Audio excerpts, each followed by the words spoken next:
Talking about you got this and you got that, and you gonna murder this one and murder that one. Talking all that bullshit. I'm gonna put it to you like this, yo. This is for the nerds, this is for the brainiacs, this what we deserve.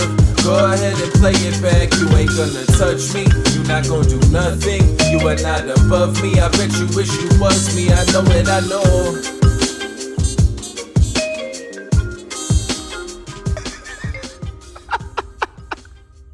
You're sending What is poppin'? You're sending it to me. Everybody, and welcome back to another special episode. A spicy of episode. The Only Friends podcast. Well, you know, it's me and my arguing friends, which includes, but is not limited Give it to me right now. the king of the argument, Matt Berkey. Oh my What the hell is that? How do I get labeled the king here? All I did was show up, man. No, you didn't. All you did was start conflict for no reason. God, that's not true. Yes, it is true. Fill us in, Landon. The What turtle happened? saw it. Conrad saw it. Stop Waffle putting saw me it. into this. No, I fucking literally said, I think you said we should. And there's a difference he between did not say that. We should and should we. He said should we, two 100%. people in this room need to get hearing checks. And Okay, it's listen. you two. Yeah, sure, whatever. If that's what you think. Let me tell you something about communication. Let me Landon. tell you something about listening. Right. Oh, you're going to tell me about listening. The most likely thing that is right is the person that said would know what happened is the person who said it and the person that's sitting closest to him. All right, let's talk about this. Let's talk about this real quick. So basically, we're talking about our survivor pick, and Berkey goes and says this is the Vikings are a negative EV pick. That's not how it started. That's not how it started. Go on. It started by me saying, should we use the Vikings this week? Okay, and then I said, Either should we or can we, but it's either way. I said they're a heavily negative EV pick. And I said, I don't think I see a good week to use them. Right, so you're arguing to use I'll them. tell you. I am arguing I do not think, which I'm still operating under the stance of a question. Right. As in, have you looked at the Right. schedule and seen other weeks That's to right. use them? Brian agrees with this. I do. And you are trying to start a conflict by saying you're now taking a statement of a negative EV pick when you could have just said, you know what, let me look at the schedule and see if there's another week to use I them. also I followed could've up sworn by you saying looked at they this. play Jacksonville next week and Tennessee the week after. And I said, okay. no, you didn't. Yes, I did. I said, okay. You're right. You said okay. That's why we're fighting about this. You see what happens when we put uncomfortable clothes on? We're all fucking in a tizzy. We're fighting about it because you want, for whatever reason, to have some win that I wanted a negative EV pick Give me for my the week. Vuries. I give want a me negative hoodie. EV pick. I want Cincinnati this week. They're losing small. I'm making a statement, Landon. I'm not being. That is I'm not making a beating statement. around the bush. Right. I'm not trying to play both sides. not playing- I'm not trying to be I'm not- argumentative. I'm coming right Landon. out and saying Landon. I want Cincinnati You're this not week, allowed. and they're You're losing. not allowed to be curious. You're not allowed to ask questions. not You're allowed- not allowed to pose options to people. Let me- You're not. I'll be honest If you with you. say something, no matter how you phrase it, that is your absolute fact and your belief and your I'll be truth. honest with And you. there's nobody that can break it. There was 3 things that Landon said that could have been like in my head. Like it can go either way. Right. And you've confirmed all 3 the other way, and I think it was all 3 the opposite. Right. Like, So maybe it's a so communication issue. I have a feeling that I don't think I'm that far off. Right, here. maybe it's a Like, I communication really issue. don't. Here's the thing. If you want to be a coward and you want to frame things in a question format so that whenever you get negative feedback, you can go, I was just asking. What do you I mean was just be a asking." coward? I don't have the answers and the tools with me. So how am I going to be a coward when I don't know what's going on? All I'm You're saying- just trying to find arguments because this is what Right. you do. Oh right. my You God. have to say Brian's been living with you for years. Listen, Landon. If you don't, no matter what you say, you have to say it with the fullest conviction. If you don't, you're a fucking coward. Yeah, precisely. Tell him. Tell him, Lamanna. That's why You're a fucking idiot, This is Berkey. why people don't like you. I don't care. This is why you got fought in middle school. I don't This care. is why people gathered around the playground and said, we need to beat this guy. Not almost people. fought. I should have fought you. I would have. You could still do fucking that. humbled your ass. early. Oh my God, that was my probably my one good chance to kick your ass. That was his one regret. Those days are gone now, and I understand that. I should have took the shot while I had it. Oh, man. It's okay. No, you've been doing Tony Horton, so you and Tony That is Horton true. can do fighting X, and you guys can Right. get in the Look. ring. I still want to fight you. Look at these fucking guns. in You're this thing. 7 inches taller than me. I'm making a statement. You're I only- want you're to only fight 5'8"? you. He finally admits he's 5'8". Not can I fight you? No, I 5'10", want to 5'10". fight you. Yeah, I was gonna say he's only 6'2", 6'3". Come on, he's a lot taller. I do have a comparable wingspan to you, which is Okay, then very what's the issue? strange. Hey, but despite all the hostility, everybody looks great in this room today. I know. You gotta say, you guys look really nice. Guapo needs to get shamed. Guapo for- looks the best. Guapo What missed are you the talking bit. about? Repping the brand as always. No, Yeah. missed the bit. Yeah, if everybody knew the bit, they all would have wore soft white hoodies. Yeah. Sure. That would have been hilarious. Dress up day, we're all in We all software look like gear. minions. I just Go can't to believe it. academy.softwarey.io and hit merch, and you can get yourself a hoodie. Tell them, man. That's right. I'm just sneak that in there whenever I can. It's unbelievable. I just asked a simple question.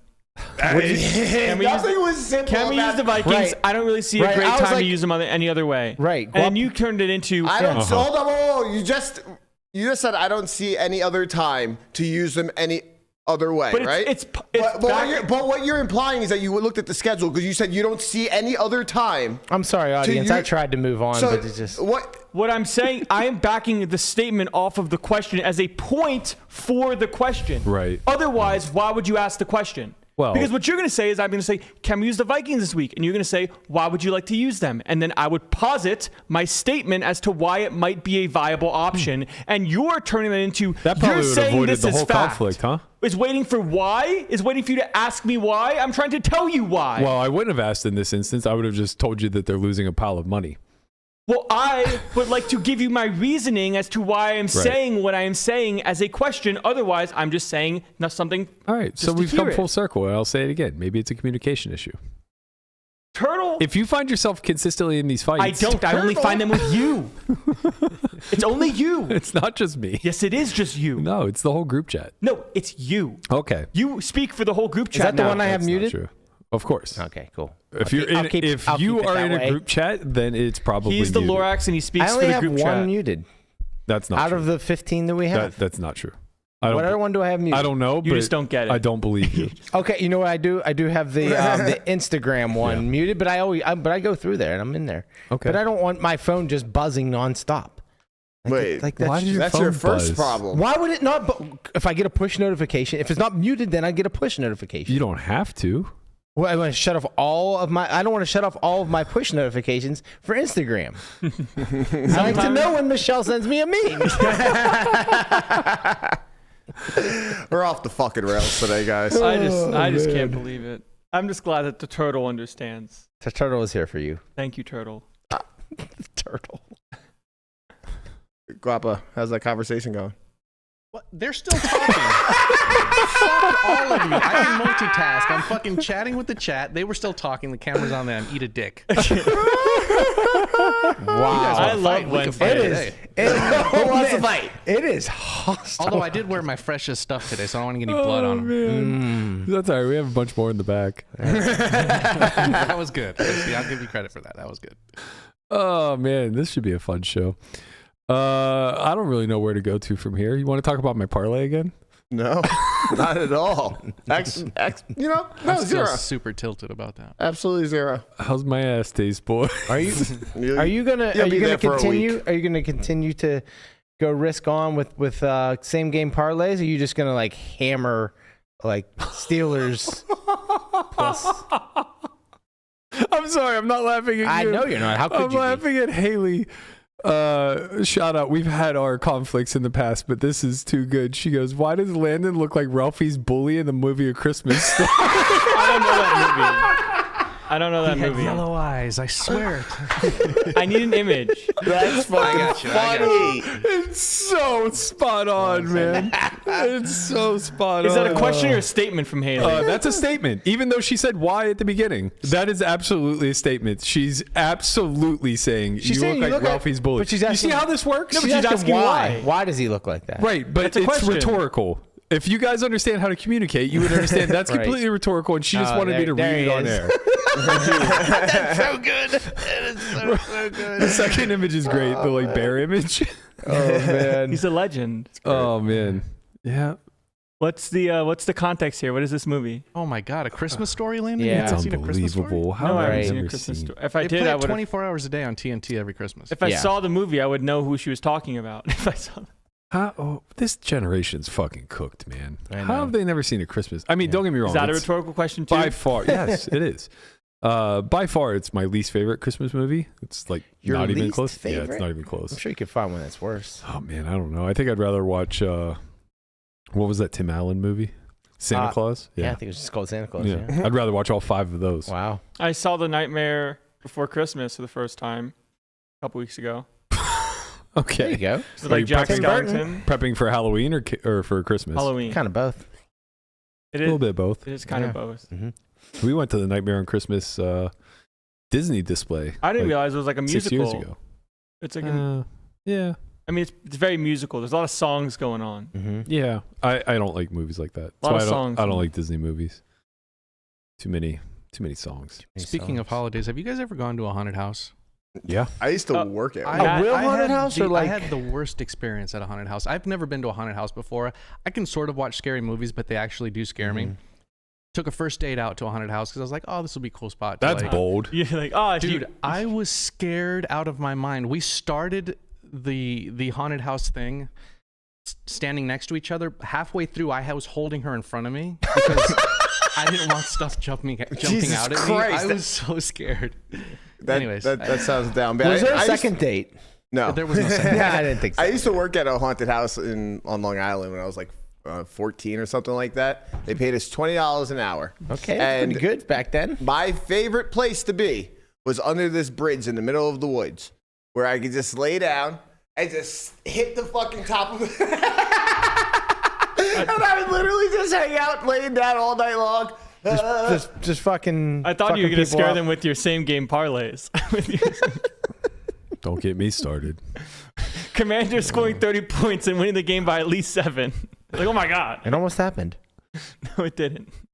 Everything almost happens. All right, let's get into a little bit of this WSOP stuff. This is the first time we've seen them really come public about anything that has taken place on their platform as far as nefarious activity goes. Being in a regulated market, my understanding is that we're just not privy to very much as consumers, which includes, but is not limited to, information on how cheating may take place, who the cheaters are, whether or not they've been banned, as well as if refunds can even be doled out. I saw a few people speculating that in regulated markets, they actually can't offer refunds. And I think that this might be true. I don't have any confirmation, but I feel like it perhaps, if they seize money, it might go back into the ecosystem through like promotions or rake back, things of that sort. I'm really not sure. Maybe somebody who's a little bit sharper on Nevada gaming could weigh in on this, but they did come public with a statement, and it was obviously spurned by the suspension of Grand Theft, which what a legendary name. Like, man, to have some of these names that end up being cheaters, Right. like they're just so spot on. It's great. I mean, you know, the 4 for the A, it's like amazing. 4 for the I want the next cheater to just be like, I am not RTA. I mean, Conrad's username that got taken away from WSOP is pretty good. What was it? I'm not black. Yeah. Or like, I am a bot. That is somebody's name on, I want to say it's ACR. I'm a bot. I am a bot. I like that. So the statement comes out and it says, in big bold letters, integrity of play is a critical issue to both online players and operators alike. WSOP Online Management strongly believes, and then it begins to list things that really matter. Only a human should be behind every player's decision. Only one player is entitled to act. The player acting must be the individual vetted and cleared to play in licensing gaming jurisdiction. So these are just like restating the rules that we already know exist in terms and conditions. The last one, I think, is the big one that we tend to put an emphasis on because it's what creates such mystery between the operator and the player pool as a whole, which is that they're a regulated market, so they're vetting every single customer. Like KYC is the highest that it could ever be in any single platform that you play on. Nobody's going to KYC harder than a regulated market, be it WSOP, Stars, or whoever else may find their way into these markets. And then it's up to kind of gaming to oversee a lot of this stuff. So I don't really know to what degree we'll get answers on this, but The statement then goes on to read, it is with these collective best interest in mind that WSOP Online discloses very few specifics on security protocols designed to prevent, identify, and address breaches of fair play. However, we want players to be aware that, consistent with WSOP Online's terms of service and policies, its standard operating procedures do include, and now there's a list of things that they're willing to be public about that they utilize in their security. So number 1, verification of all players by social security number, verified passport number, and address. Software which identifies the running of scripts, RTAs, and similar programs while playing online. I have a little bit of an issue with that one, but I'll circle back. Analysis of any shared device history and physical location history with other known patrons. Again, I have a little bit of issue with this one just because I think it causes more problems than prevention, but we can circle back. Yeah. Tracking of changes in physical location and devices used while playing WSOP Online. So this is an important one. This is you're playing at your house and then 3 seconds later you show up in another location in Nevada somewhere. Yeah. That's obviously going to be an easier trigger. Yeah. Cross-reference of available RTA tools for matching hands on WSOP Online. I think this implies that they are somehow utilizing Wizard Fair Play Check. Whether or not they're actually working with the GTO Wizard team is unknown. I would guess that they're not, but I don't know that to be sure. Again, my instinct is that in regulated markets, it seems less probable that third parties will be involved in security, but I also personally, as a consumer, don't see a problem with it. If they are. I think everybody should have consultants, especially if those consultants have more powerful tools to suss out cheating than the in-house team does. And then finally, analysis into player history and tendencies versus optimal performance. So this is the one that I really want to hone in on because that's ultimately going to be the one that determines fair or foul when these suspended accounts kind of get a deeper dive. I can't recall off the top of my head I think it was Nightmare. You are Nightmare? Yeah. Your worst nightmare? No, I think it's You Are Nightmare. That was the first person that got it. But it's Nightmare, not Nightmare. Correct. Right, yeah. Okay, so You Are Nightmare. I think he got cleared. It's your nightmare. It's like I'm your nightmare. We all know who you're talking about. Doesn't matter, yeah. Well, there's no T, so. The one guy that got cleared that you believe. Yes. It's definitely spelled U-R-N-I-G-H-T. Or sorry, N-I-G-H-M-A-R. Anyway, he was cleared. So if anybody remembers, the way that whole situation went down was it was the first iteration of GTO Fair Play Check, and the internet was abuzz with a bunch of positive hits. He continually kept showing up in these positive hits, but if you recall, the very first go around of the Fair Play Check was only flop, and it did not indicate what portion of the AI was being utilized, or even the lookup database. So it didn't tell you whether it was MTT or cache. It didn't tell you what the stack depths were, what the pot size were. It may have told you formations, but I think that was literally it, right? So it was very undetailed, and we got a ton of false positives out of it. So, the community pushed really hard to get him investigated. WSOP did investigate, found no wrongdoing. He was ultimately cleared. I believe that the majority of the community also shared in apologizing to him and pretty much said that, this was a false positive that was made right. So they do seem to have a process of going through the player's history and, comparing it to something. Now, what that something is, we're not privy to. Maybe they have their own developed AI. Maybe they have an outsourced team that does this. I know, having spoken to operators in the past, like some rest of world operators, they spend millions of dollars developing in-house resources. And to what end, I'm not even sure, because I still think that they work with like GTO Wizard. I don't know what's public and what's not. So I don't remember what conversations I've had on air versus off air. Mm-hmm. So I don't want to name sites, but the vast majority of rest of world is certainly developing GTO Wizard-like databases behind the scenes. One that I do know is public, or at least was at one point, was GG, where they had partnered with Odin. If you recall, that was Fedor's product maybe 4 years ago or so. I think it's since ceased to exist, or maybe GG ultimately bought it and it became Ask Fedor. I'm not really positive, but at one point in time, that was an additional security layer that GG was utilizing in collaboration with Fedor and his partners, I think, at the time. Again, I'm not 100% certain on those details, but I do remember there was like some public talk about that maybe 4 years ago or right around COVID-ish times. So to the degree at which they have something developed in order to do a fair play check of their own, we're unsure. But it is pretty clear that they're doing some level of fair play check. So in this particular instance where the entire community seems to be pretty convinced that Grand Theft is not on the up and up, clearly WSOP has taken action. They've suspended the account. They've put out this statement kind of very sweepingly, not really addressing this one particular case, but assuring their consumers that it's a matter that is taken very seriously and is being looked into a lot more deeply. They obviously are in the process now, if they haven't already finished, of analyzing his history and tendencies versus what they deem to be optimal performance. Again, don't know what database they're utilizing for that. Also unsure if they do their own like sort of fair play check where you have to play for 90 minutes in front of a camera with, you know, a 360 recording of your screen or whatever.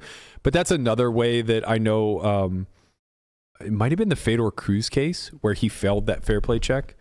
And that was the way that they confirmed, in addition to like all the other evidence that was mounting, that was sent to Stars. Like his roommates had sent the setup. And, I don't know if they had fair play at the time. I think it was just the roommate thing. Yeah. I think it was before fair play. This is a long time ago. I'm not saying fair play with GTO Wizard. I'm saying where they ask you to record your session with like a full camera screen recording showing that he was you're a not Twitch using. streamer. Like, he was streaming while doing this. Yeah, but he was using a cold storage computer to get all the info funneled in. Okay, so doubling back now to the second and third points that I said I take a little bit of issue with. The software which identifies the running of scripts, RTAs, and similar programs while playing WSOP online. There's a big caveat to this, and I can say this with relative certainty. This does not include web browsers. And that's the biggest issue at play here, is that GTO Wizard is it's browser based. So it's not going to register unless they have installed some sort of like, you know, unless their platform or software comes with some sort of like Trojan that allows them to view your actual screen. It's safe to assume that this does not include browser. So it's going to be third-party programs. Like if you're playing on WSOP and you want to test this, just fire up Zoom, and it'll give you a warning and then close your account. I've done it on ours. Like when we're expecting a call, if I'm like looking something up for an in the muck, it won't let you. I believe GG can look at your screen, correct? That was the rumor. I don't think it was ever confirmed. Okay. But if you recall way back with the Bryn stuff, Martin was talking about how there seemed to be evidence of being able to see the screen. And also a lot of the guys that got banned for using preflop charts, it seemed as though the only way that GG would have known that they were using preflop charts is by seeing them actually open on their computer. Because like if you have, I mean, you know, maybe not though, because like Notepad is it's an app. It's a it's an application, right? So it is running in the background. They might be able to see your task manager in that regard. Not really sure, but even still, like without being able to see the contents of what said app is, it's not really going to matter. And I think that that's really what they're trying to identify, right? Like the running of scripts, the running of a third-party database, if you have one, something along those lines, it's going to be an application that they're going to see spotted, right? So I assume that the way that they know that you're running Zoom is because the Zoom application is running in the background, and you know they're able to have that information passed back through packets and then fully understand like, you know, what is currently up and running. And this happens a lot too. Same thing with PO. If it's like running in the background, you can get banned for something like that. I got a warning from them back in COVID because I was streaming, and during the 5-minute break, I would open PO and run run spots. And then I would just close it and let it run in the background to review like post session once things were over. And I was just doing it. I had no idea I was breaking terms and conditions. I was just doing it like right out in the open on my stream. And I remember getting an email like warning me that, you know, if I do this while playing, like it's considered RTA and all this other stuff. And it's like, oh, okay. Like I didn't know, my bad. Good to know that you're monitoring this stuff, I guess. It's a good way to test. The second one that I said I have a bit of an issue with is, anyway, sorry, to close that point, to my knowledge, it doesn't include browser. So most of these things are moving to browser-based technology. Cloud storage is just really cheap, and it's a lot easier to function off of there, and it seems undetectable. So if people are utilizing Wizard nefariously, I don't think these sites are going to be privy to that outside of actually doing their due diligence, running full analysis reports, and comparing the player's history to what's optimal. That's like the main way to do it, right? Because like they could just use Wizard on a different device. Right. Yeah, that's also true. Right? So it's just like... You could just have it on your phone. Yeah. Right. And they're going to have no knowledge of that whatsoever. So yeah, I think that's where the uproar comes from the community, is because we have to understand it's impossible for them to audit every single account. Right. They just have to try to make it harder. Right. People will fall through the cracks. There are people, listen, I can assure you, there are plenty of people using preflop charts that are not getting caught.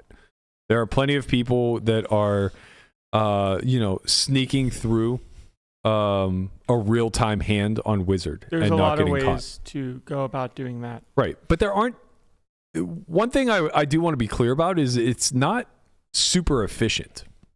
Like compared to the setup that Fedor Cruz supposedly had, where the information was being fed from live to a cold storage machine. When you're able to automate that process, it becomes incredibly efficient. Like you're just looking at pictures over and over and over again. But when you actually have to click your way through, it's a little bit more redundant. You're not going to be able to utilize it for every spot. And that's not a case for why Wizard is okay. I'm still very much on the side. And look, they're friends of ours. They sponsor the pod. I'm a big fan of what they're utilized for in the study realm. And I would say that that's the bulk of the use case for Wizard. But it would be negligent to overlook the fact that it can be used as RTA, even if it's clunky, right? Even in a clunky capacity, like we talk about this live all the time where it's like, ban the phones.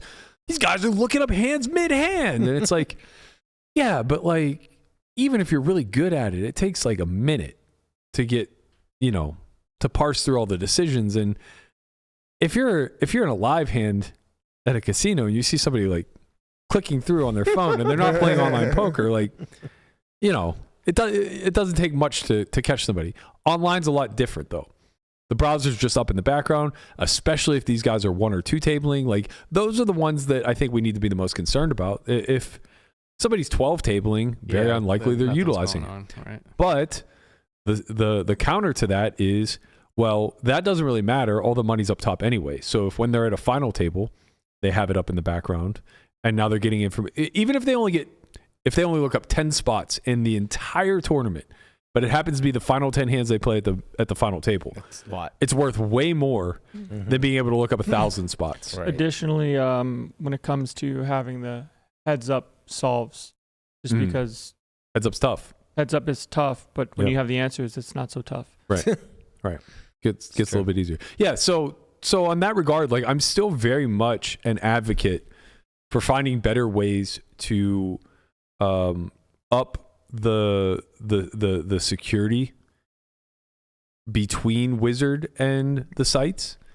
And I don't know what that looks like. I know a lot of people are advocating for a delay, and we've kind of talked about this at length. There's good and bad, right? It's like, well, when you're GTO Wizard, you are the industry leader. So if you put a delay out with how much market share you have, people will probably just get accustomed to the delay. But it's also a business decision. Like you run the risk of opening the door for competitors to just say, hey, we don't have a delay. Look how much better our product is. And I think that the software space in our industry is getting razor thin as far as like what separates the two. Like lookup databases across the board are just the same now. Like, we go through these iterations. For a while, having a preflop chart was like, wow, you know what pre-flop charts are? You know what I mean? Like, we didn't have good charts until really Munker became a lot more popular. And even that was privatized. To some degree, right? Because it took a lot of computing power. But then there started to be third-party sites that would just sell these. I don't want to shout them out anyway, so it doesn't really matter. It's just hard to go backwards when we're talking about technology. Like, you can't just, like, people want things faster, cheaper, you know, more accessible and more information. So it's like, now if you want to say, like, okay, you can get it this fast, and now you have to have a delay. You just can't go backwards. Yeah. So to that end, like, once preflop charts became like very easily accessible, then the next thing that was inaccessible to most people were database lookups. So most of the early RTA, a lot of the elite guys, the high rollers, the super high rollers that kind of run around in small circles, they had already developed databases, right? Like, I've seen some of them. You know, they are archaic in the sense that they have a 3-size sizing scheme. Like, once PO came out and you're able to script on it, the best in the world were doing that. Right, and they were outsourcing it to get it done in mass. And, you know, they're somewhat archaic in the sense that maybe they were using like 3 very restrictive sizings. Like, they didn't use geo sizing at all. It was more like third pot, half pot, full pot, or third pot, 2/3 pot, full pot type of stuff, right? And it's not that they were using these to cheat, right? But correct. It was more so that they were the originators of having all of the info. Yeah, they were once. just way more advanced in their study tools, right? And then once that hit the open market, because one or more of them just were like, hey, we don't need to gatekeep this. We can just make a pile of money selling it to the public. We're making better scripts now. We can give away these old ones. Correct. That's usually the way this stuff goes, right? Like, once you decide to go public with information, it's because you've already moved on to something new and better, bigger and better. Then database lookups became all the rave, and GTO Wizard led that push. They were the biggest and the best out of the gate, and they've pretty much quelled the competition. You know, we just saw recently that Victoria stepped down from Octopi. That was a competitor. I don't think Odin still exists. That was a prior competitor. And there were numerous others, but they've kind of fallen by the wayside. That doesn't mean that there aren't other database lookups out there. Of course there are. There are probably dozens that are private, maybe others that are public that we're not really all that privy of. And whether or not they have delays really is dictated by what GTO Wizard does, right? So it's not like there's no room for people to move up in the market. Now, the same will happen with AI. GTO Wizard's definitely not the only AI out there, for sure. There are others, whether they're private or public. Again, they're just the biggest and the best. So if they're willing to put a delay on, I think that's great. I think Pads' suggestion of them doing it on Sundays is probably one of the best. Mm-hmm. Maybe it should actually even be Mondays instead of Sundays, because it seems like the majority of the biggest events now are 2-day events rather than single-day events. And I don't know what that looks like on the back end. I don't know if that's difficult or easy for them to execute. I don't know if it's as simple as creating a toggle that, you know, every Sunday at noon Eastern, they just flip it and everybody's met with a 15-second delay for the next 24 hours. I truly don't know. I think it's a very reasonable suggestion. But to your point, Brian, I think that I think it's a Band-Aid. A lot of the moving parts that we need to execute on in order to make this a safer space, I think comes from innovating the actual game itself such that these tools are rendered a little bit more useless. Club GG does a cool thing where you can't see your hole cards until it's your turn to act. That kind of in and of itself, and then the pre-flop time bank is short. So like those two things coupled together reduce the effectiveness rather of like pre-flop charts. Mm-hmm. But once you move to post, you know, it's all there and privy to you. So there's only so many things that we can do. The shuffle back in mucked cards, that's helpful to some degree. That's for colluding. In slowing down collusion and slowing down like team play and stuff like that. And I think that those are really creative solutions to a very long-standing problem. Collusion's been a way bigger problem at scale than RTA. And I know not everybody's going to agree with me, but like I'm pretty confident when I say that like if we were able to measure the amount of money that's been taken out of the pool via collusion and bots and compare it to the amount of money that's been taken out via RTA, I have to think the former category largely dwarfs the latter. Yeah. But the latter has way more scalability. right? RTA is going to get way better. Like as tech moves, so will that. Now, same holds true with the bots. And detection's always going to be an issue. And I think like to some degree that's the other concern that a lot of people have is that, well, if you can't catch an individual RTAing, it's going to be very difficult to catch a team of bots because effectively that's all they are, right? They're just programmed humans in some regard. It's multiple individuals. If you can't catch one individual, how can you catch them all? Right. The counter to that is if it's happening at scale, it becomes more obvious to the naked eye, I think, to a qualified user. Well, but how would you know if someone's cheating or not? Right. That's why they have to rely so heavily on the community. And I think that's where it becomes largely unfair. And now it becomes a witch hunt. Which everybody's up in arms of like, we can't just and look, I was right there like, hey, don't post bad data implying guilt, like have some receipts. But once you have receipts, fuck yeah, run with it, right? We're in a very slippery slope type of time where if we start to basically lead with guilty until proven innocent, you ruin a lot of reputations in the space. And for the longest time, the lifeblood of poker has been your rep, the ability to like carry a sterling rep through to high stakes, have borrowing power, have trust when it comes to game integrity and things of that nature. It's why people look up to guys like Pads, right? Like he started from nothing. Yeah, and he's like full of integrity. Nobody would ever question his integrity or motives whenever it comes to any of this stuff. Like he cares. And I think that that's really critical. So it's like if he were, for whatever reason, hypothetically to get swept up in some sort of like scandal where he's ultimately proven innocent, that black mark kind of doesn't go away. And I think that's why we have to be a little bit more hesitant before going public. But privately, I think the community is doing the Lord's work. There are these Discord channels and so many other spaces where shared information is getting passed around. And, like, I think people are pretty smart. They make a call of, okay, do we just keep this internal and keep passing the word around that something may be off? Or do we have enough information to now go public and pressure the operators to actually take a stand and make a statement on something like this? For the most part, they've gotten it right. We see this in the live realm too. It's like, with the cheating stuff, for a year and a half, that was passed around privately to the group of people that were playing at those stakes. It was like, be on the lookout, be on the lookout, be on the lookout. And then eventually it started to scale at a pace that nobody was comfortable with. It was like, okay, let's go public to the degree at which we can. And the way that we went public was a warning of like, hey, everybody should be aware that this type of technology is out there and it might be occurring.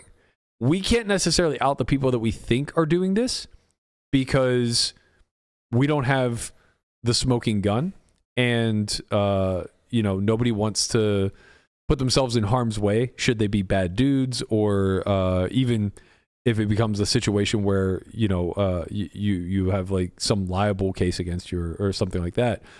But we can't keep this information private anymore because it's becoming big enough that it's a threat to the overall ecosystem. I think that's what online's kind of facing. It's why people speak up so much. Somebody has to speak up. That's the thing. Somebody as the operator or somebody as the community? Anybody. Somebody in general, kind of. It's like we don't hear much from the operators, so it leads just to community. Yeah. Yeah, I do wonder how much, if at all, the stance will change from the operator side of like, because they are, whether they want to admit it or not, they're leaning very heavily on the community to police this. Absolutely. Right there, it's a needle in a haystack to them. The games are just running, the rake is being taken, everything is happening behind closed doors. And there's no reason to just constantly be monitoring random accounts. Yeah, that's why they should have, I forget what it's called, but what is it called, like in hacking, like the white hat? White hat hackers. Yeah, white hat hacking and stuff like that. That's probably a good idea for sites. In a way. I'd be kind of scared, actually, now that I say that. I mean, remember the ACR bot challenge stuff? That wasn't a good idea. Yeah, that didn't turn out so well. Yeah, this is kind of opposite. This is asking people to find cheaters, not make a cheater. Well, it's kind of this. It's the same thing, right? Because you're not arming them with much. The difference with white hat hacking is that you have a system that's built. right? You need stress tests. Yeah, and the challenge to the white hat hacker is to stress test the system to see where it breaks. That's not the case with cheating. We're not privy to all the data, right? Like for that to happen the way that you're presenting it, somebody who's like super sharp with data, like maybe a Patrick Howard or something like that, would need to have like tens of millions of hands submitted to him. Well, in poker, it's and the say, opposite. look for the anomaly. It's the opposite problem, right? We want you to cheat and then show us how you did it because we don't know how they're getting away with it. Right. That would be the other way. Yeah. Would be to actually cheat yourself. Like the guys on the podcast who like built a bot and ran it on Ignition while outing themselves publicly on their podcast. You know, they built a winning bot. They weren't shy about it. They probably didn't even know it was breaking terms and conditions. They showed footage of the bot playing and adjusting and winning at, you know, smallish stakes. I think 100 NL, 50 NL, something like that. And I mean, they made content. That was it. That's not even that small when you think about it. You just have it go on around the clock. So crazy, man. Back when I was back in my day, 50 NL was micros. Dude, online is, we know it's dying, but it's dying very, very fast. I don't think people recognize necessarily how much it's evolved, but online scaled in the opposite direction. You would think like with inflation and you know, just time passing and everything else that the stakes would scale upward. But it went the exact opposite direction. Because of these tools and because people... Well, for a lot of millions and millions of reasons, but yeah, these are part of it. Tools, people thinking they're being cheated by the site, like the site is rigged, but in reality, it's not the site that's rigged, it's the game that's rigged against you because of the people playing it. I was talking to Guapo yesterday, and I was saying, I was like, yeah, back in like the full tilt days, I used to play like 2-4. I think that's what it was. It wasn't 2-5. It was 2-4. You know, I was like, it was so easy. You just like sit down and just make $1,000 a day. Yeah. He's like, you were playing 2-4. I'm like, dude, that was a small game back then. Right. That was a very small game. Everyone was playing 5-10, 10-20. I get it now. I didn't. We thought the stakes paralleled like 1-to-1 to live. I didn't understand that. People said like you missed the boat. You know, like nobody's fucking around on 1 cent, 2 cent. Right. And like 2-4 back then was so much bigger than it is now because of inflation, like you said. Like, I mean, that might as well have been like a... Yeah, you could have made you could make good living. Right, easily. Sure. People did, right? I mean, that was the whole idea of people shot taking and then saying if they lost a vast amount of their roll, they could just know they can spin it up with not that many buy-ins. Like bankroll management was 10 buy-ins. Well, for some. Well, 10, like if someone said they had 20 buy-ins for a stake, they felt comfortably rolled playing 2-4. I mean, yeah. Well, it's because the downside of going broke money was free. So as long as money was free, you could find a way back into action if you were a smart and competent human. Right. Man, you just couldn't find millions of dollars. I don't want to sound doom and gloom, but like I feel like the operators, they're just really up against it. Like they're up against it now, and like I think it's just going to get worse in the future. It's going to get harder and tougher as technology improves, as fast as it moves, right? So like in 5 years from now, like when the tools are just so advanced, like for the operators to keep up and, you know, keep everybody on the up and up is just going to be really, really difficult. The operators just need to move as fast as people do. Yeah, but it's not even just that. It's not about moving. Like it's about problem solving. And that's the difficulty. Like I understand we're in a very privileged position to point out all of the issues with online and not really offer many solutions. So like I certainly recognize how that's not exactly done in the best interest of both parties, which is the way you want to come at it from an objective perspective. Is like, how can we both help the operators and the players? And I understand also why people are so passionately for one side, right? Like, I think there are a lot of people out there who demonize Wizard and are very much on board for like adding as many regulatory hurdles as humanly possible for them to operate. And if we were in a regulated space, that actually might be possible. But I like to come at it from both sides because it's like, I don't really have a dog in, I mean, I do, I want to see poker flourish, but I don't really have a dog in the online fight. So it's not going to be me championing 99% behind the players and 1% behind the operators. I mean, I'm still going to skew for the players, but when things seem like pretty ridiculous against the operators or the people that are like, you know, creating business within the space, you have to recognize and point that out. You know, like of course, it's easy to condemn Wizard for not having delay, but they're not very incentivized to. Right. You know, there's nothing in the space incentivizing them to. And the fact that they've created a tool that's also able to be leveraged as a cheating device, I don't know how much responsibility falls on them to correct that. You know, it's like, I don't really know what to even compare it to, but maybe it's like comparable to, you know, back in the day, whenever those like random number generator, or not random number generators, but like they were like RNGs for passwords, were first being developed when passwords were relatively new and weak, and people were using them to crack. Right. And it's like, well, is it that company's responsibility to not put this out there when they know that that's what it's going to be used for? Maybe from a moral or ethical standpoint. Yeah. I don't even know that that's the best comparison, because the ultimate use case for a wizard is to learn poker and get better. It's just also capable of being used nefariously, right? Like the ultimate use case for a hunting rifle is to hunt and get food, but the end result, the nefarious version, is murder. So it's like, I don't know where the lines are drawn. They're very blurry to me, and I don't have answers, but I feel like it's a conversation at least worth entertaining. All right, speaking of competent and reasonable humans, let's bring in our buddy Barber. There he is. Thank you for that nice introduction. Man, you showed up and showed out for Wardrobe Wednesday. Just a clean, nice white tee, classic. Can't go wrong. Staple of every man's wardrobe. How's Pittsburgh? Everyone's probably in a pretty good mood this week, huh? Well, I got to say the weather's beautiful, and I was told that it was going to be miserable this time of year. So we're running pure. No, you were lied to. It's nice. This is no, they're getting unseasonably good weather. I was just talking to my parents, and they were just like thrilled about how nice it is right now. I mean, what do you mean? Indian summer, bro. Indian summer, right? That's right. This happens every year. Yeah. People just forget because it rains all fucking summer. That's true. Yeah, when you get like a week of like nice weather, you're like, wow, this is amazing. Like you usually get a week of nice weather. Just wait till February, then you'll understand what the warnings were all about. Yeah. Yeah. Fun fact, I didn't know this about my city, but it makes a little bit more sense why we're all such curmudgeons. You know that Pittsburgh gets more precipitation or equal amount of precipitation. It's very, very close either way as Seattle. Yeah. Wow. I didn't know that. It's pretty damp there a lot of the year. I had no idea. Did we lose Barber? I didn't know we were going to be talking about weather. I got to say, I'm a little surprised. I'm not prepared for this. I'm just setting you up for.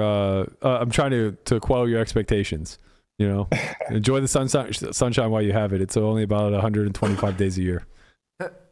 I thought we were going to talk about Wizard. That's what I anticipated was going to be the segue. Okay, well, we are. I'm curious of your thoughts on one thing specifically before maybe we move into some other things. But it's an opinion that I've held pretty vocally, and I'm very open to being wrong, especially because I know that there are plenty that are in opposition. What are your thoughts with regard to a company like Wizard existing in a pretty free market like poker, a pretty free unregulated market nonetheless like poker?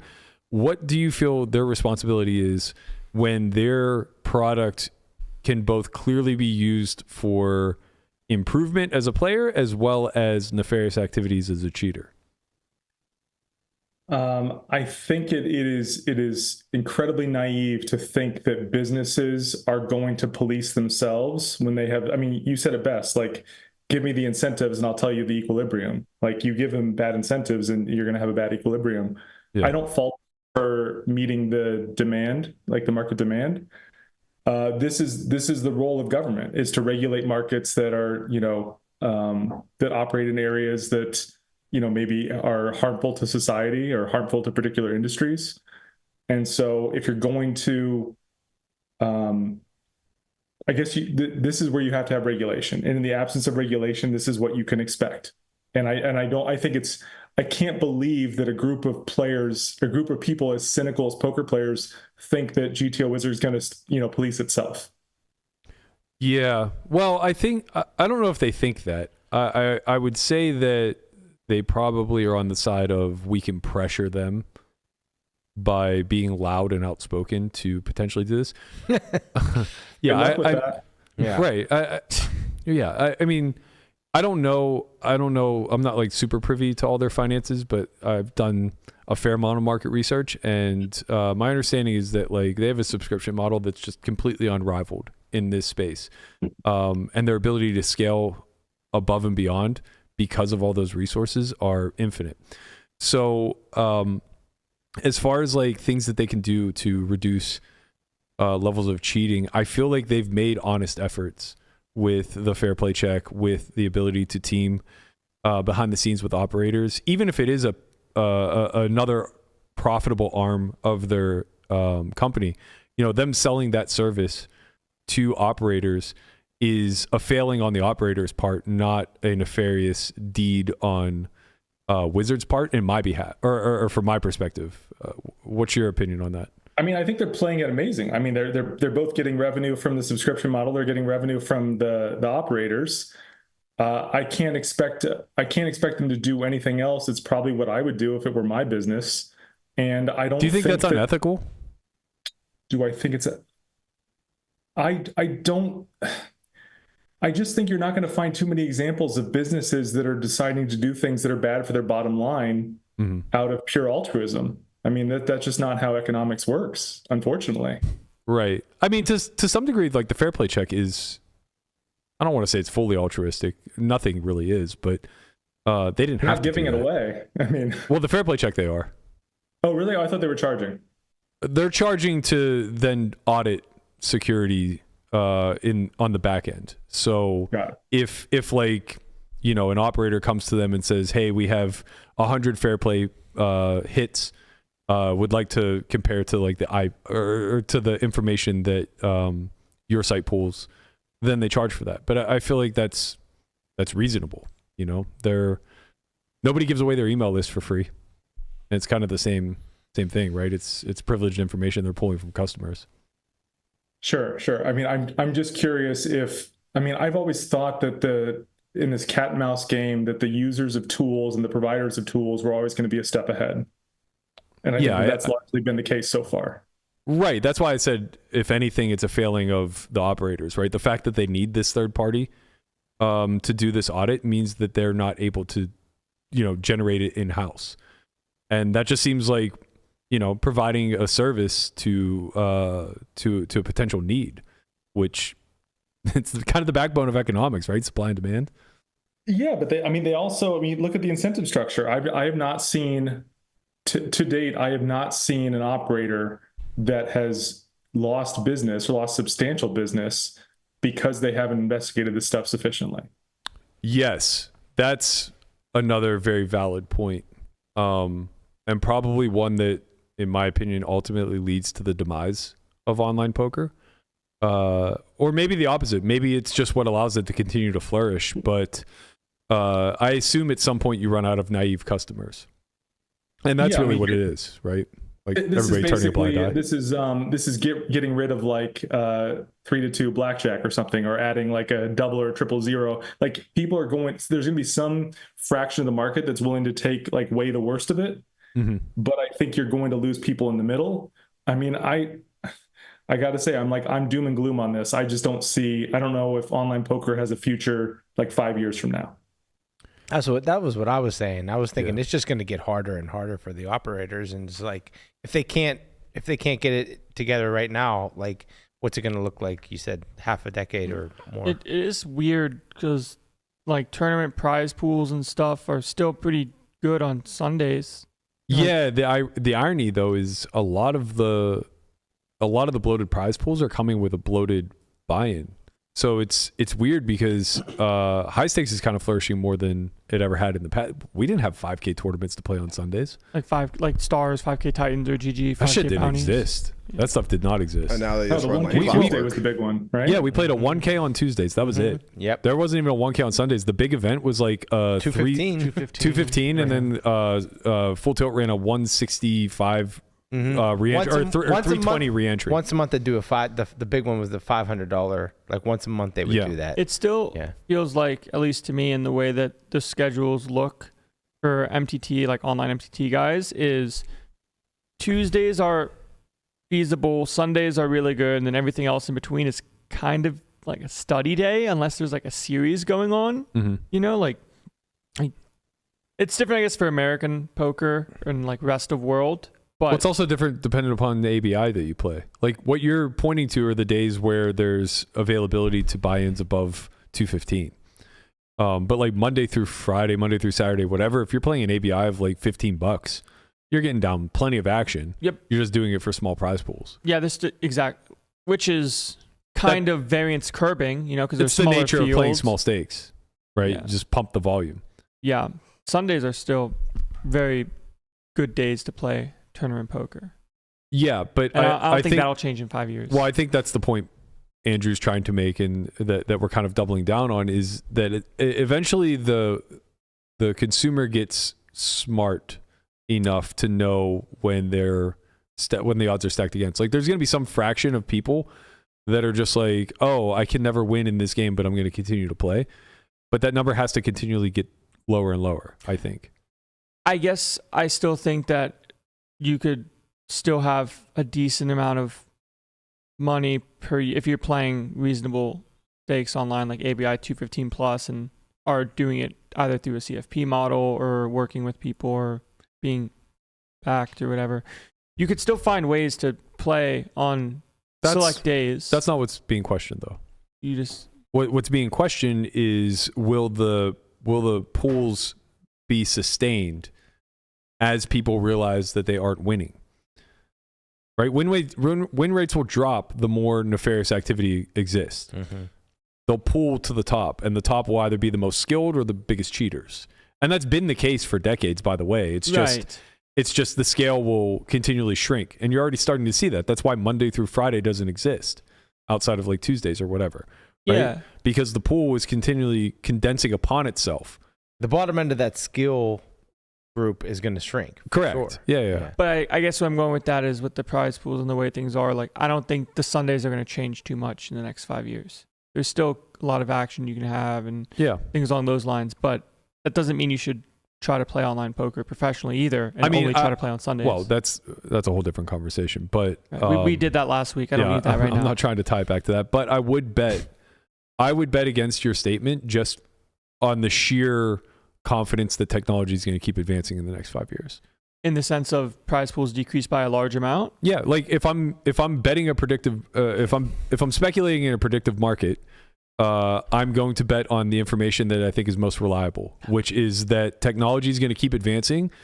Operators are going to have bigger and bigger hurdles to overcome when it comes to cheating, and that will ultimately lead to smaller prize pools. Do you think that would be the case if in this time frame, which probably will not happen, but if America returned to rest of world? I don't know.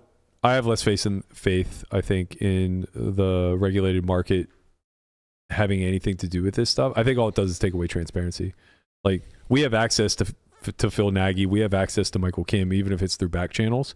We have, like, no real say when it comes to WSOP or Stars America and things along those lines. Or Ignition. Well, we don't even know who. Ignition's not regulated. Sure. For sure. It's a scam site. Live poker's pretty good, though. Yeah, but stop changing the conversation. That's not. I'm not trying to be doom and gloom on poker. We're just talking about the market gloomy. force. We're talking about the market forces of online. It's very different. I don't think it'll get bigger. That's for sure. Yeah, it's hard to increase. It's definitely easier to decrease with time. Bringing this back to put a bow on it, Barber. What are your thoughts as far as I guess the collective possibly like going the whole other direction where it does kind of become a casino game. Because what I have in mind basically is, I think in our eyes, from what we've seen work in the real world, adding in regulation here and that ultimately extending out to tools like Wizard, maybe it allowing sites to put Trojans on every machine so they can see what's running in the background and police it that way. Almost creating some sort of like police state for online poker is probably what yields the healthiest player pool. What do you think about the exact alternative though, where people then just say fuck it and just start gravitating towards the Wild Wild West? And what I have in mind is apps. I can see a flippening happen where apps become the largest market share available, and they are the least secure by such a magnitude that it shouldn't even be a comparable conversation here. I mean, that was kind of what happened during COVID, right? Like, I think a lot of the apps games exploded, and you got these like segregated prize pools that were kind of curated in the way private games are, where you had to get like the ratios of shark to fish right. I think that the volume was so high that like that candle burned like really bright for a couple of years. I mean, I can say that like I was playing like 24/7 on app games and I got sick of it. And so I think that maybe the availability of good games any hour of the day for a couple of years it got a little saturated. But no, I mean, that was clearly, I think the market revealed that there was a real preference for that. Yeah, I worry that that becomes the easiest acquisition model moving forward, I guess. No hoops, no KYC, Wild Wild West. It's fast, it's furious. If you get promoted into these quote unquote private sectors where the belief is that the game is incredibly soft, but the rake is 10x what a regulated rake would be.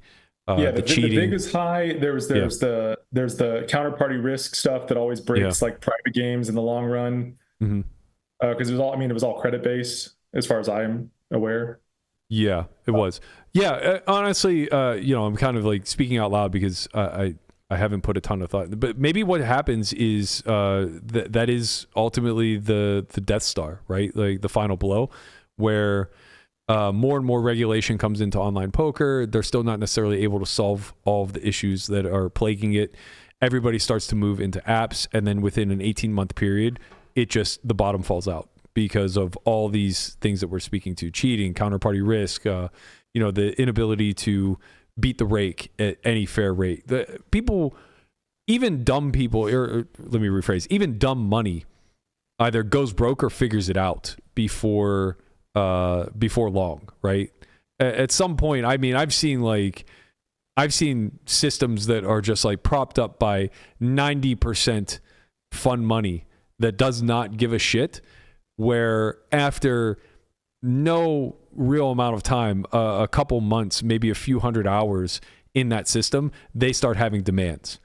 They start wanting kickbacks because they're not winning at a rate that they're accustomed to. Well, I think they recognize, I think whales in private games tend to recognize like the role that they have and what they can, how they can leverage that. I only want to play with these players, or I want rebate on losses or something.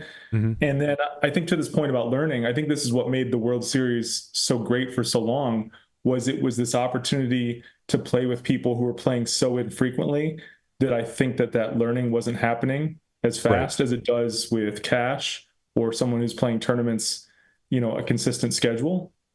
But I even think the World Series has gotten much tougher since there was actually an academic paper that was trying to measure the ROI of pros versus recs. And it's super dated by now.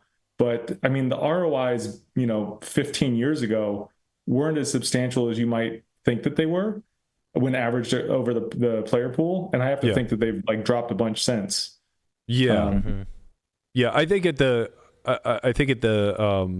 extremes, when you look at the outliers, they were probably significantly higher back then. But we tend to overemphasize the extremes and completely downplay the average, right? So I think your point is very well stated that because the extreme outliers have lost ROI, so too has the aggregate as a whole, thus lowering the total return that you expect any sort of year over year at the World Series. And we romanticize that time when money was relatively free because there may have been slightly more outliers who were winning slightly more money on the margins. But yeah, I mean, that's just the nature of the game, is that year over year, it's going to become tougher. The margins are going to get skinnier, and the hardest workers are going to be the cream that rises to the top. And people love to romanticize that idea of a meritocracy where it's like work in equals profit out, and I'm going to be the guy, I'm going to be the Goggins of this shit. But there's a lot of variance in that. You get beaten down. We talked a lot about this last week, how really it's only the survivors left as the dust settles. We don't want to talk about last week, man. And there's a lot of things you can do to up the probability that you're a survivor, but there's nothing you can do to ensure that. I only bring all of this back up because I do kind of think we left, especially poor Landon. We kind of left. I ain't poor. Wow. We kind of left last week on like a bit of a sour note. Very nice, Landon. Where it felt like the messaging was, hey, just don't. This isn't for you. This isn't for me. This isn't for anybody. If I could do it all over again, I would do. It's totally ignoring what upside there is and how massively above most traditional paths the upside in poker actually is. And it's not financial, right? It's the freedom, it's the problem solving attributes that you have to learn. It's the toughness, it's the grit, it's the resilience, it's the deep understanding of probability and statistics that you're not going to get in a classroom. It's a real world application.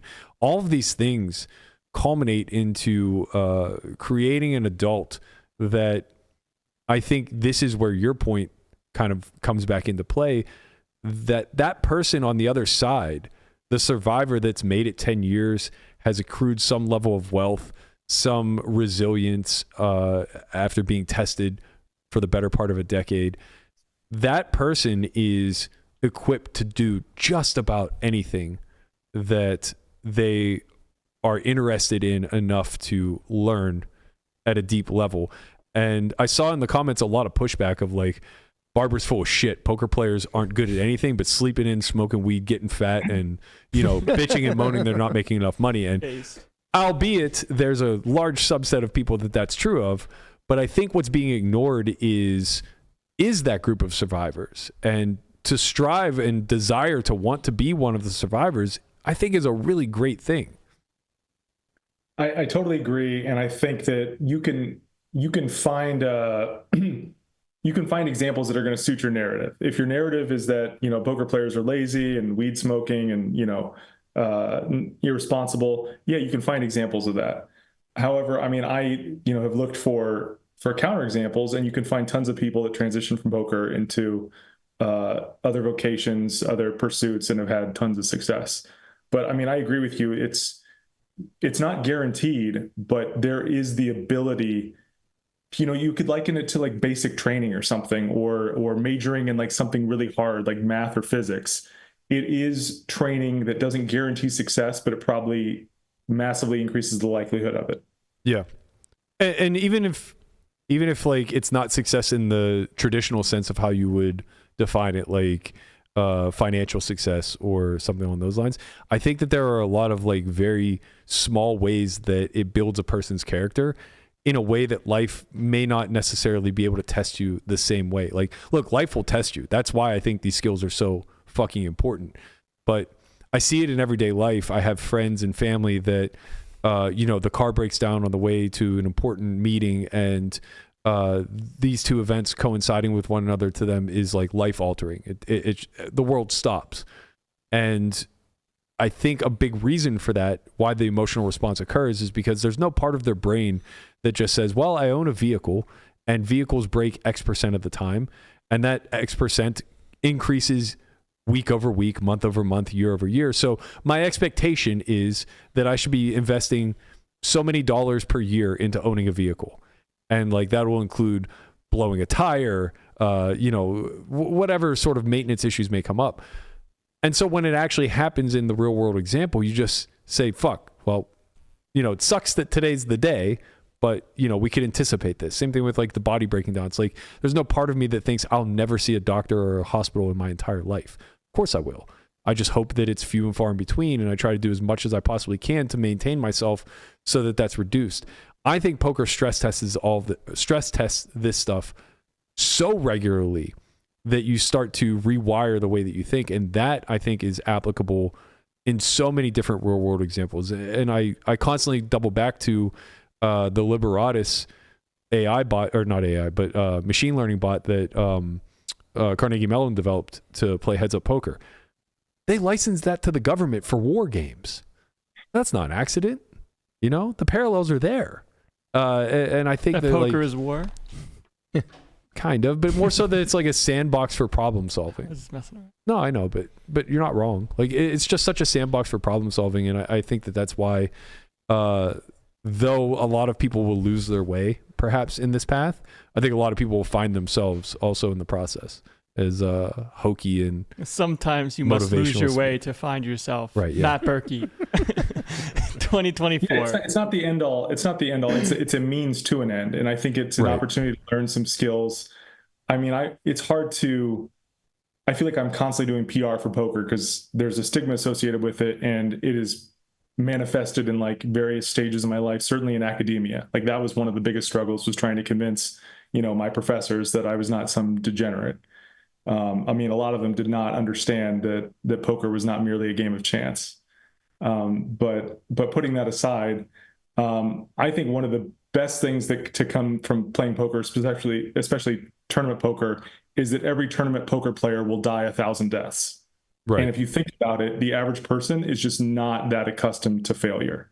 In fact, they avoid failure at all costs. Whereas poker, you are confronted with it so regularly. I can't even think of another. I mean, sports is, hitting a baseball. What's the joke? Like, you can fail 7 out of 10 times and get into the Hall of Fame. Right? Yeah. First ballot. There's just not too many domains where you can do that. No, 100%. And it's funny because I think I'm far enough removed now where I forget how many of those life lessons were taught via failing in sports. And also just like as a kid, you're not fully developed yet. Like, your emotions run so rampant. I would get like depressed on days where it rained, and I lived in Pittsburgh. It rained, but like just a game being canceled or postponed was enough to just like absolutely wreck me. So now imagine the magnitude of feelings that I have when I go up and strike out in a big spot, when I throw a wild pitch to blow the game or something along those lines. But these are all just outcomes, and my young brain wasn't really equipped to see things big picture. Right? It was too zoomed in on the exact data point that I was being fed in that particular moment. Well, that's everything, right? When it comes to the all or nothing and spots of that nature. Well, I think more so what it speaks to is that most people never leave that framework. So of the all or nothing. The outcome, or the outcome-based framework? Yeah, where they're the heroes of their own journey. They're player one. And they romanticize all of the victories, and they absolutely lambaste themselves over all the failures. When in reality, it's just like they're both just outcomes that occur at frequencies, and people who are like really sharp and doing everything they can to set themselves up will enjoy more of the upside than they'll suffer in the down. It's interesting because everyone is player one in their own lives, which is okay, but it's when they're living moment to moment that it over amplifies any sort of outcome, right? Like if you are, if you're just living in a world where everything revolves around you, and on top of that, what happens to you in the next minute, 5 minutes, hour, etc., is now going to dictate everything that happens thereafter for the rest of the day. It's going to dictate your mood. It's going to dictate how you see the lens through which you see the world, your worldview. Often a lot of people's worldviews are shaped off anecdote. Like, just engage in enough conversations and arguments and see how many people rebut with, I have a friend who, or this one time I, right? And like, that's their entire worldview. It's like instance-based. Yeah. I thought you said instant at first, but yeah, instance. Yeah. I mean, their ability to see the scope of the world starts and ends at what has happened to me, and I think poker doesn't allow for that. In the beginning, it does, and most people fail there. Right. I see what you're saying. Is like the graduate from the what happened to me today. I was like, oh, like I ran so bad versus, oh, I played poker, I put in hours, I played well, move on. Exactly. It's kind of like when you ask people how their day goes, and they tell you like this, that, the other happened to me, and that dictates the day. But it's like there's still more time in the day. You know? It's the difference between the guy who plays a session and just shows you his graph afterwards, shrugs and says, I was above or below all in EV, versus the guy who you ask how their day went and they tell you 6 bad beats and that they won $5,000. You're telling me it's Sven versus the American reg. You don't got shit on American regs, bro. Wow. We're fucking American regs. I don't know the last time you checked, but your passport says goddamn USA. Yeah, I was part of this. Right. I'm part of that. Yeah, all right. Just don't fucking forget it. Right. America. You got to start. You never forget your roots, man. That's right. Speaking of America, we got a nice little election coming up here, don't we? No, we'll get no. I just want to get Barber's take on the markets. I understand what you're doing here. Okay. We'll talk about this next week as one or both sides are challenging the results. I just want to know if Paulie market is how rational it is right now. Is there an edge to be had there before I go pile a bunch of money in? I don't think you can lose money getting 2-1 on Kamala right now. That's what I thought too. It's the true odds, but I would, gun to my head, I would bet a lot of money at 2-1. There does seem to be better. All right, we're on the same page. There does seem to be better bets though, right? As far as like pricing goes. I mean, it is so hard to think about where you should put your money when it comes to election season, given the fact there's so many good spots, and that last cycle you were literally able to wager after the election. I don't know. Something I've been trying to formulate in my head is I don't know if I have as much interest in betting on the election as I do on betting on the outcomes of the election. Right. So meaning like what happens, conditional upon Harris winning or Trump winning, because I think both sides have deluded themselves into thinking that it's going to be like a utopia, if their side wins. And I don't know. And dystopia if the other side wins. Yeah, exactly. I mean, I think there's probably some asymmetry there, but it's not going to be as bad as you think it is if you're, if the opposition candidate wins. Mm-hmm. That's true.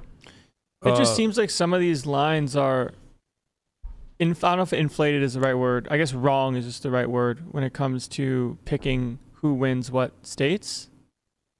Like sometimes when it comes to the data plus like, I guess, historical evidence, it's hard to kind of find some bad lines. This relates to poker a lot. Like you just can't learn when you only, run this game every 4 years or every 2 years. And so I think you're going to have like a lot of dumb money. I think there's evidence that some of the money is dumb. There's the selection bias issue of like, how the crypto community leans. Certainly like the poker players who are active in the crypto community are especially loud on this topic, and they're just utterly convinced of their worldview. I mean, there's just no tempering of it, no humility. But I mean, good luck trying to figure out which states are priced most incorrectly. Yeah, but I think the national. Oh, sorry.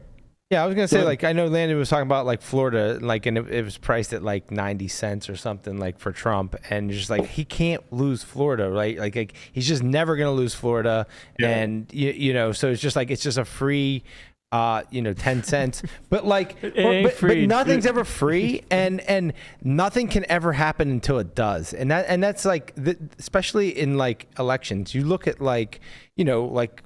In 2016, like Trump could never win Michigan. How could he ever win Michigan? That's a blue state. It's been a blue state for so long, and then he wins it, right? So like I think like the election cycles and like how things happen, they happen quick, and then all of a sudden that's the standard. Yeah, I also think, to double down on Andrew's point, there's just like such a lack of data and information available. Right. That I think I saw Squee tweet something today, or maybe it was Jason Strauss, but anyway, they were basically saying like one of the biggest money-making opportunities they ever saw was the Mayweather-Floyd fight, and it was a situation where there was so much dumb money, it was impossible for the books to correct the odds. No matter how much sharp money came in, it didn't matter. The dumb money was outweighing it 10-1, and because of that, you ended on a prediction market that was not anywhere remotely close to the true odds. And he said, imagine thinking that an event that happens once every 4 years in a divided country with such heavily emotional, divisive tactics wouldn't be the same sort of emotional market. The challenge is it's not as clear who's Mayweather and who's McGregor in this instance. Well, we actually have another situation like this coming up. Go on. Tyson and Logan Paul, or Jake Paul, whatever, one of them. They're fighting. Apparently, Tyson's like minus 250 or plus 250. I was gonna say he's definitely a dog. Yeah. And you're piling in on Paul? I wouldn't touch a boxing fight if my life depended on it. Okay, then we don't have a situation like that, do we? Well, no, I don't trust boxing in general. Like, neither do I. Well, especially the unsanctioned fights, which is like this is the direction boxing has gone, where it's about celebrities and not legitimate fighters. Yeah. So it's like, how do you? Right, I think it's an exhibition, right? Understand the rules. I think it's an exhibition, so I don't even think they have judges. Ooh, no, they definitely have judges. I don't know if I can't remember, but I thought that they didn't have. I thought that it wasn't going to go to decision. I thought it was only knockout or not. Oh wow! So I thought you could only bet like knockout or not.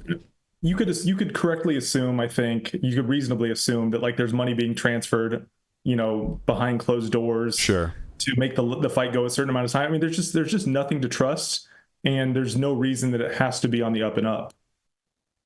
Yeah, I agree with this. All right, I want to shift gears really quickly. This has nothing to do with elections, but it's something I've been thinking about quite a bit, and I want to kind of get your take.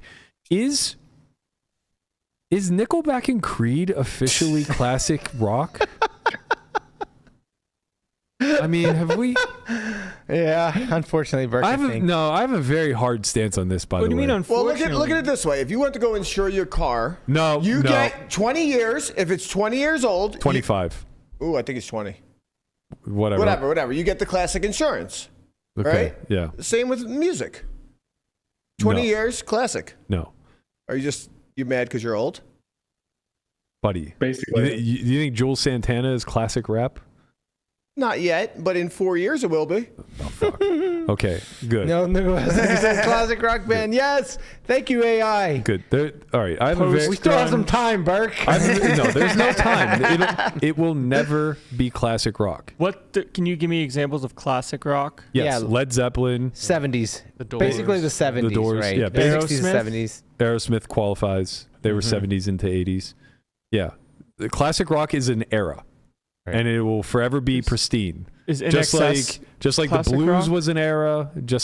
In Excess? You think people that grew up in the 70s think what is that? They consider it classic rock? Are they like, this is classic rock? I think they've probably come to grips with it. Yeah. You like how Well, that's what I'm saying. Yeah. They've come to grips with it. But when they were our age, No. they didn't think it was classic rock. Just Nickelback like we and don't Led Zeppelin think will that. never be mentioned in the same fucking sentence. Of course, Brian. but all right, how about Pearl Jam?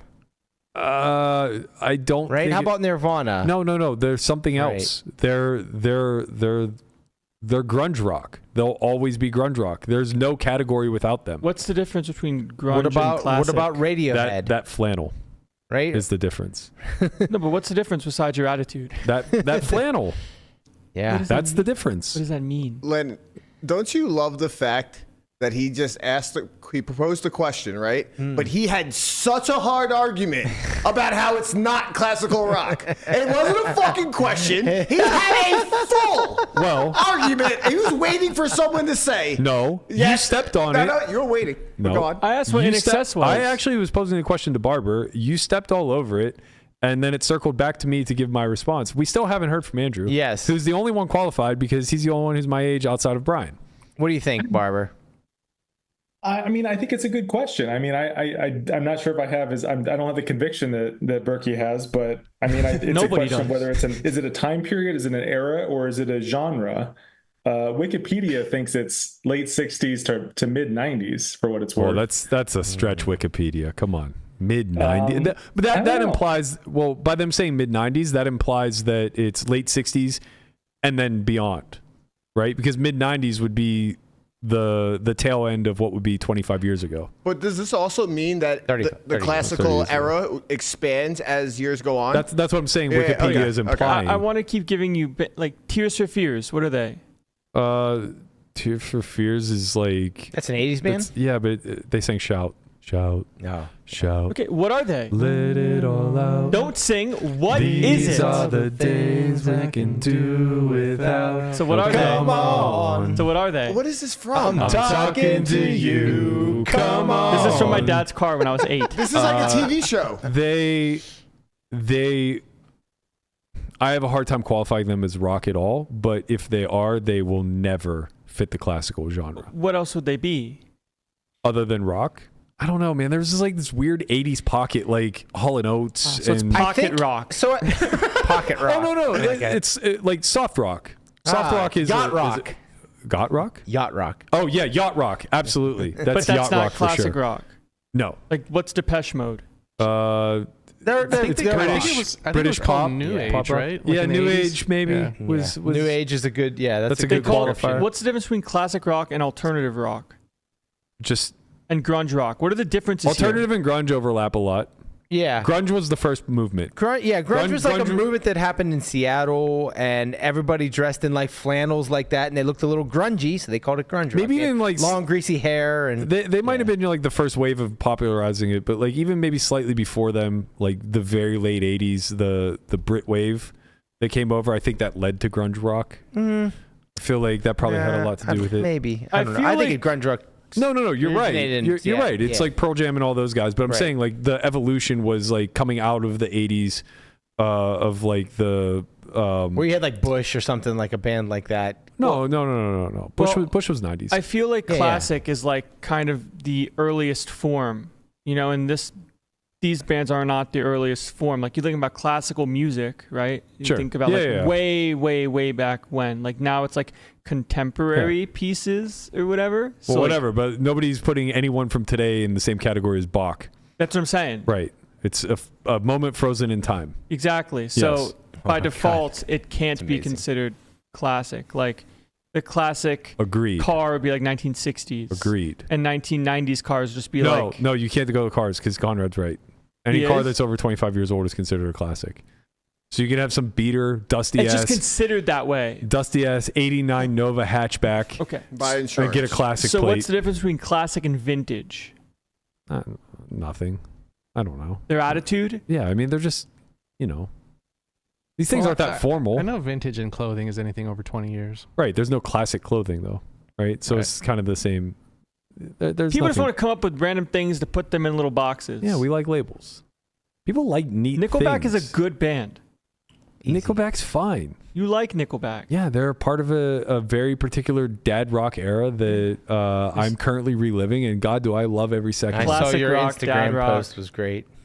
Barbara, I got to tell you, I would give a lot of money to get back my CD, my your traveling portfolio? case. Binder? Yeah, I remember. Yeah. Yeah, Mm. it got stolen out of my car the year after I graduated college, so like 2006. That was the last time I made a CD, and then we all went digital. Which God bless the digital age. Like it's fucking amazing having it at your fingertips.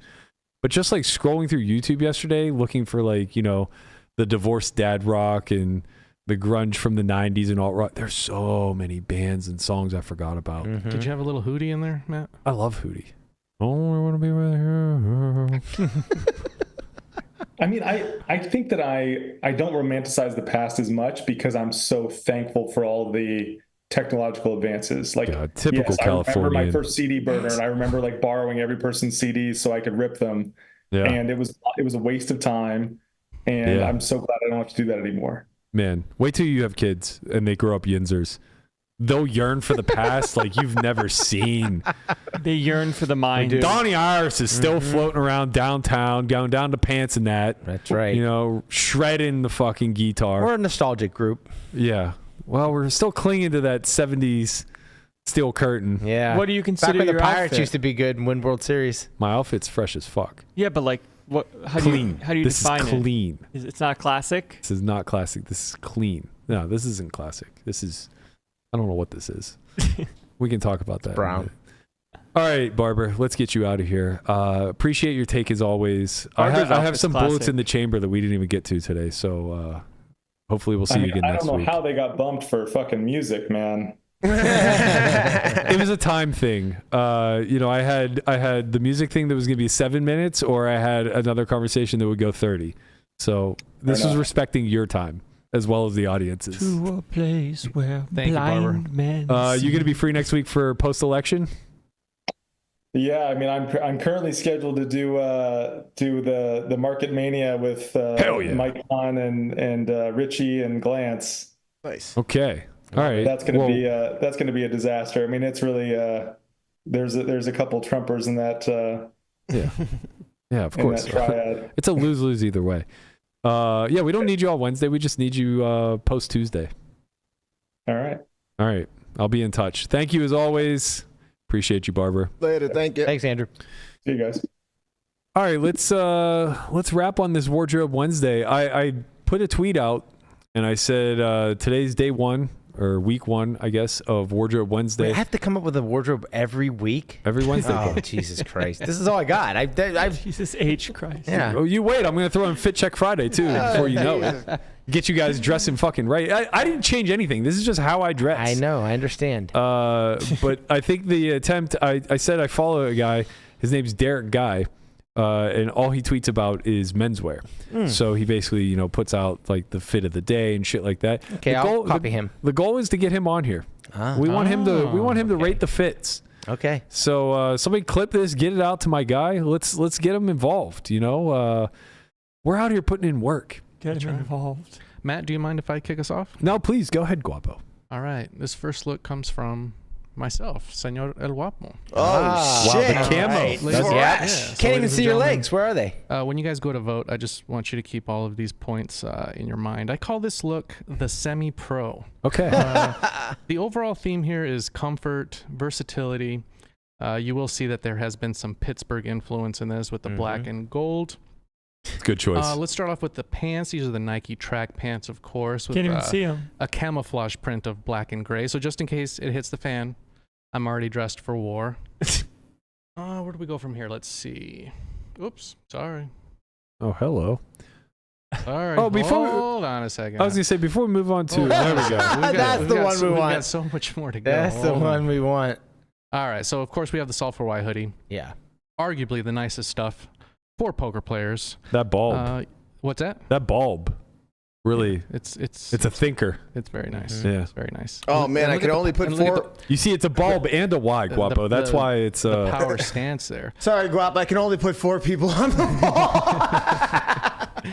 And then here we have the Nike Air Max black and gum colorway. These are the pre-days. Go from here. Where exactly did you get those? Oh no, Air we'll Maxes? get to all Okay, of I just that. wanted to make sure.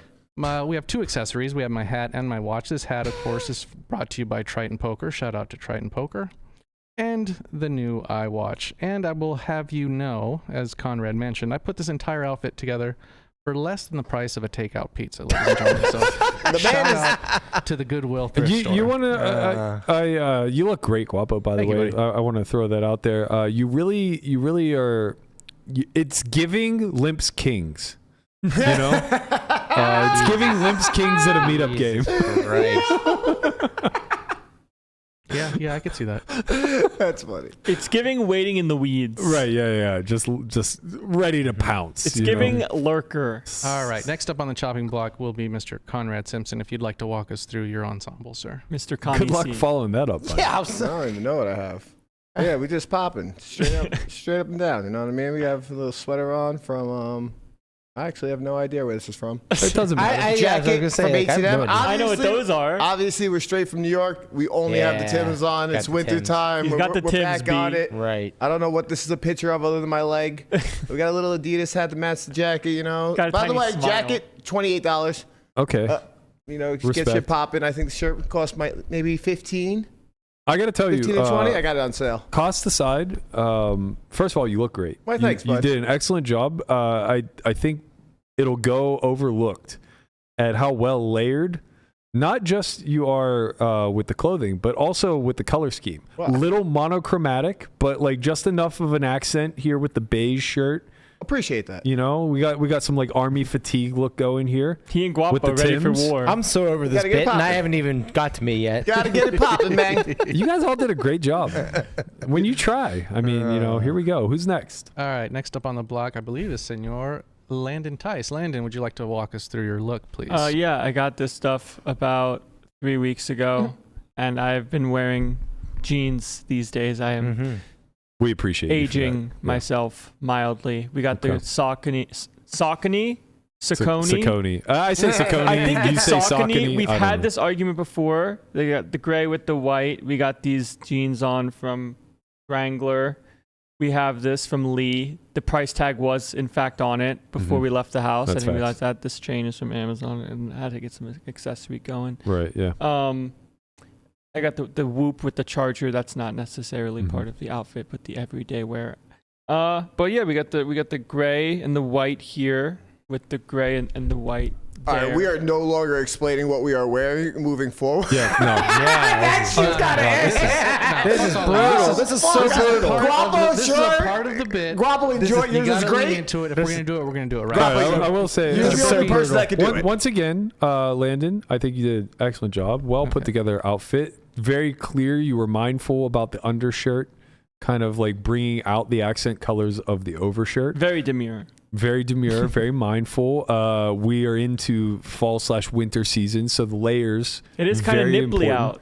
Yeah, but it's, you know, fashion over function is what I always say, Landon. You know, it's sometimes it's mid-June and you're rocking a triple layer outfit because it just calls for it in the occasion sometimes. You can't just be rocking a polo and jeans everywhere you go. You know what I'm saying, Brian? This is an excellent recap, by the way, Mr. Berkey. Thank you. I believe it or not, I low-key very much care about fashion. Way Low more. key? I don't ever talk about it. No, but it's not low Well, speak key. of the devil, you're up It next, might not be sir. low key to you. Why am I going last? Because you're the freshest. This is just the way it's going down. Look at those socks you have on. What are you talking to me? Nah, that one. I like his socks. Yeah. I like his socks. Thank you. I went very simple, very these casual socks. and chic. We got a nice maroon jacket over top of a black t-shirt, black jeans. Went with the matching brownish burgundy shoes. No accessories because I'm way too old for I like that the shit. jacket. Thank Very you. nice. Thank you. Yeah, very, very simple, if you will. Layers very well also. What Instagram store did you get that from? You know, I'm not sure. I'll have to check the tag. It was quite pricey though. I do remember putting it in the cart multiple times before pulling the trigger and So saying you didn't get this at the Goodwill? no, not. That was. I'll tell you what. Me in my prime, when I was most creative, was me doing Goodwill shopping, wearing things that were somehow 3 or 4 sizes too large and making it work. That was those were the good old days, man. I got to tell you. All All right, Lamanna. Mr. Last but Lamanna, not you least, are up save the next, best sir. for last. Yeah. I have a blue polo, jeans, and gray shoes. Tell them. This is clean. Well done, sir. Look, this is clean, simple, well put together. You know, many people don't know this, but Lamanna was runner-up for best dressed in high school. I was. Gumby edged him out. Yeah. He was a real Jesus Christ. Why'd you gotta be like that, man? Gumby edged him out. Yeah, he was a real Abercrombie Fitch He boy. was, yeah. You know, a little more athletic. He was a little more versatile. Pulled off all the looks. You were Right, very much right. Ralph Lauren. Back in the day, I did like a little lot of Ralph Lauren. little Aeropostale. Yeah. You know. Couldn't wear a hat. Neither one of you could. You know, his head was too big. I gotta tell you, man, it's a real bad beat to be bald and not be able to pull off a hat. Yeah. That is a bad beat. You might need to go. Damn. You might need to go the beanie. I know route. beanie. Yeah, man, I thought about beanies. Yeah, maybe I could do Or pap beanies. cap. You're getting up there in age. You know, the thing is that with the polo, I don't never wear polos, but Looks great. I got this polo and I liked it. I said, Yeah. I think I might be entering my polo era. Okay. Your polo era. My polo era. Clean, Yeah. versatile, goes Right. with shorts, Yeah. jeans. Right. Well done. Yeah, Well done, thank you. sir. Thank you. Okay. Well, maybe set a theme each week, you know? This week was a free-for-all. Maybe next week we go Athletic. athleisure. You don't want to go Gym athletic, wear. bro. You don't want to go gym wear. You don't? No, want not gym. Gym wear's too. Gym wear doesn't I don't count. know, man. I think there's Athleisure. But opportunity, athleisure. to cook there. Athleisure, you can cook. Gym wear, I don't care what you wear to the Gym fucking wear, basketball I court. would get yelled at for having shorts again, where you can maybe Nobody see needs my to balls. revisit your last 3 years Bring on in the your podcast, best buddy. sweatsuit. Target era. No, absolutely not. All right, that's gonna do it for us. We're gonna call it quits there. We'll be back tomorrow, noon Pacific. Gonna be joined by Jesse Sylvia again. I think Twice that in might 1 week. Yeah, is that it? It's a Halloween episode. Hunt didn't want to dress up. He said, not for me. We don't give a fuck about this in Britain. But yeah. I don't know, dude. The Brits are pretty fashionable. No, costumes. Oh, Tomorrow's costume day. I see. Happy Halloween, everybody. Amazon Prime is behind on my order. They said it was supposed to become yesterday, and now they're saying by 10 p.m. tonight, so cross your fingers. Yeah, mine I too. have It to comes get on real Monday, creative if it apparently. doesn't. Fingers are crossed. I still don't have a costume, so if anybody has any suggestions, please feel free to drop them to me somewhere on Twitter or on here. Don't forget to like, comment, subscribe. Leave us your best feedback for our episodes. Let us know what you like, what you don't like. And be sure to tune in tomorrow at noon. We'll see you guys then. Peace. Peace. Okay.